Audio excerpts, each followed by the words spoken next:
बच्चों, हमने पिछले वीडियो में देखा कि मॉलिक्यूलर ऑर्बिटल डायग्राम की सहायता से हम किसी भी मॉलिक्यूल्स के बारे में काफी सारी जानकारी दे सकते हैं।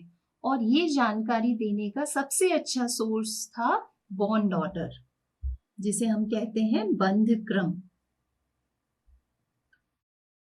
चलिए आइए डिटेल में जानते हैं कि ये बॉन्ड ऑर्डर आखिर क्या है और ये हमें क्या क्या जानकारियां देता है।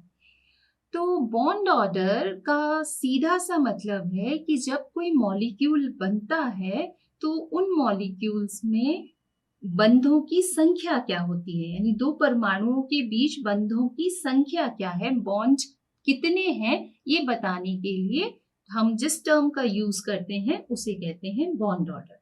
और बॉन्ड ऑर्डर निकाला कैसे जाता है? तो बॉन्ड ऑर्डर निकालने के लिए हम आपके बॉन्डिंग ऑर्बिटल्स में कितने इलेक्ट्रॉन हैं और एंटी बॉन्डिंग ऑर्बिटल्स में कितने इलेक्ट्रॉन हैं उसका डिफरेंस निकालते हैं और उसे आधा कर देते हैं। यानी बॉन्ड ऑर्डर का यदि मैं फॉर्मूला लिखूं तो कैसे इसको लिखूंगी? NB minus NA divided by 2। तो जहां NB क्या है? NB है नंबर ऑफ बॉन्डिंग इलेक्ट्रॉन्स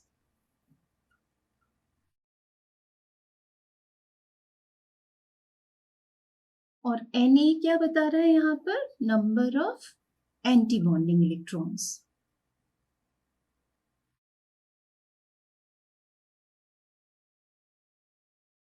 तो यदि हम बॉन्डिंग इलेक्ट्रॉन्स और एंटी बॉन्डिंग ऑर्बिटल्स में उपस्थित इलेक्ट्रॉन्स का डिफरेंस निकाल लें और उसका आधा कर दें तो हमें बॉन्ड ऑर्डर का पता चल जाता है।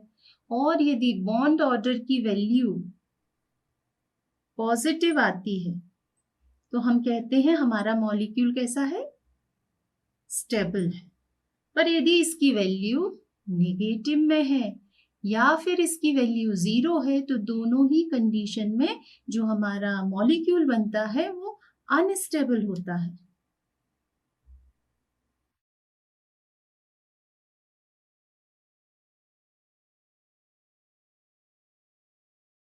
ठीक है, अभी हमने नाइट्रोजन का मॉलिक्यूलर ऑर्बिटल डायग्राम बनाया था जिसे आप फिगर में देख रहे हैं। तो यहाँ आप देख सकते हैं कि जो नाइट्रोजन के बॉन्डिंग ऑर्बिटल में कितने इलेक्ट्रॉन्स हैं। तो आपने काउंट किया इसको तो हमने देखा था इसमें 10 इलेक्ट्रॉन्स है।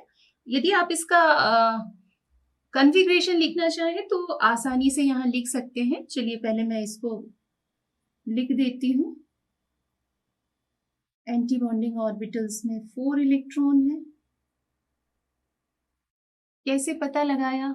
एक तो आपको मॉलिक्यूलर ऑर्बिटल डायग्राम में पता चलता है, दूसरा आप उसका डायरेक्ट कॉन्फ़िगरेशन भी लिख सकते हैं। चलिए हम लिखते हैं N2। टोटल इलेक्ट्रॉन्स कितने?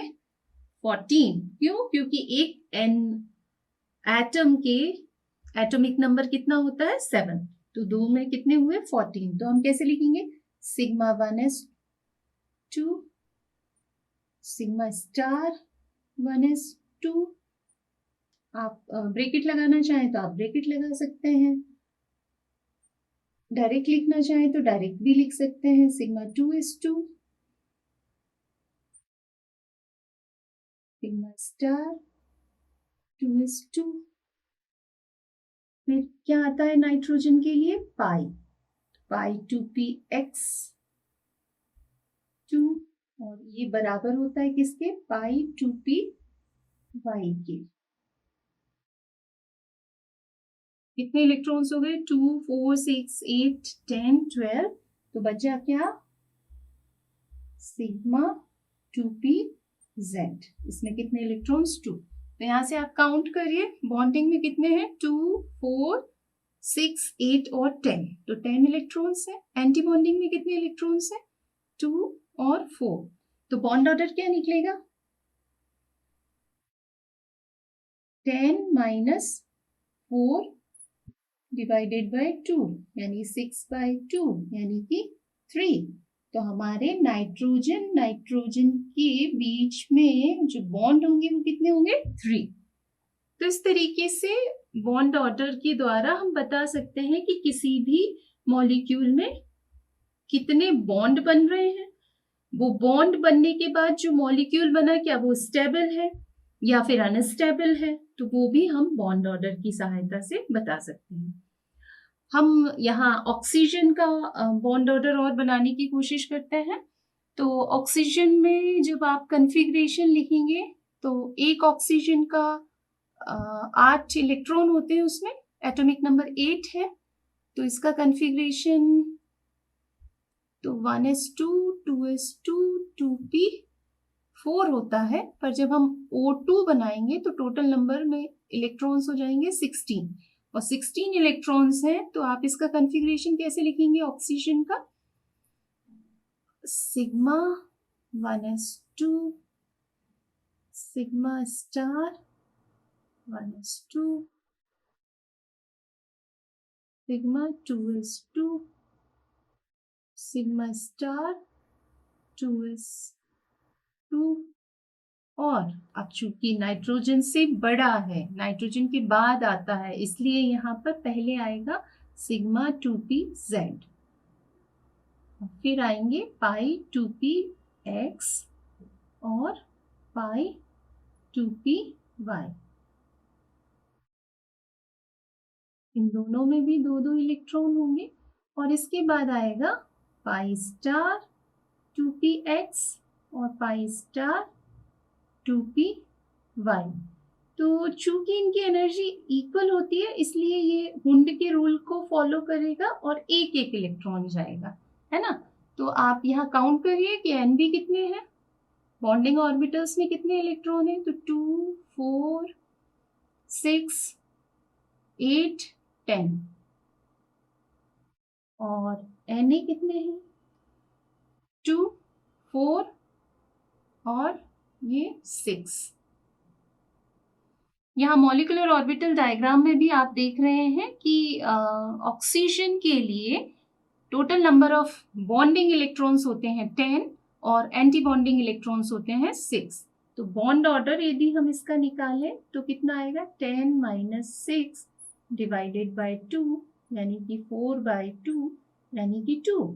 यानी कि ऑक्सीजन एटम जब मिलकर O2 मॉलिक्यूल बनाते हैं तो उनके बीच कितने बॉन्ड होते हैं, 2, यानी कि बॉन्ड ऑर्डर कितना है, 2। और चूंकि बॉन्ड ऑर्डर पॉजिटिव है, इसका मतलब ऑक्सीजन कैसा है, बहुत ही स्टेबल मॉलिक्यूल है। तो इस तरीके से हम बॉन्ड ऑर्डर किसी भी एटम का निकाल सकते हैं। अब ये बॉन्ड ऑर्डर सिर्फ हमें ये ही नहीं बताता कि इसमें कितने नंबर में बॉन्ड बन रहे हैं, बल्कि ये काफी सारी चीजों के बारे में जानकारी देता है। तो देखिए वो चीजें क्या क्या है। तो सबसे पहले मॉलिक्यूल की स्टेबिलिटी, जैसा कि मैंने आपको बताया, पहला पॉइंट क्या हो गया हमारा, स्टेबिलिटी। तो हमने अभी आपको बताया था कि बॉन्ड ऑर्डर यदि पॉजिटिव है, इसका मतलब स्टेबल है, और यदि बॉन्ड ऑर्डर की वैल्यू नेगेटिव या 0 आती है तो इसका मतलब वो मॉलिक्यूल अनस्टेबल है, वो मॉलिक्यूल नहीं बनेगा। दूसरी बात करते हैं, वो है बॉन्ड डिसोसिएशन एनर्जी, जिसे हम बॉन्ड एनर्जी भी कहते हैं।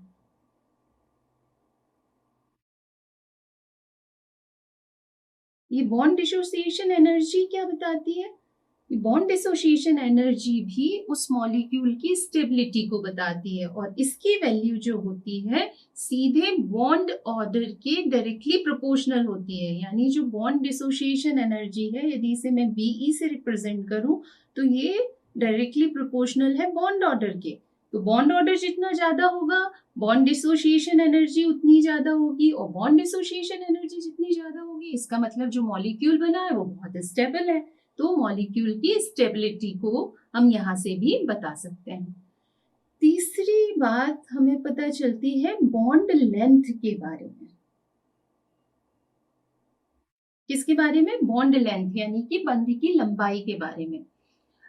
सामान्यतः ये पाया जाता है कि बॉन्ड ऑर्डर और बॉन्ड लेंथ में क्या रिलेशन है। तो जो बॉन्ड लेंथ होती है वो बॉन्ड ऑर्डर के इनवर्सली प्रोपोर्शनल है, यानी बॉन्ड ऑर्डर जितना ज्यादा होगा बॉन्ड लेंथ उतनी ही कम होगी।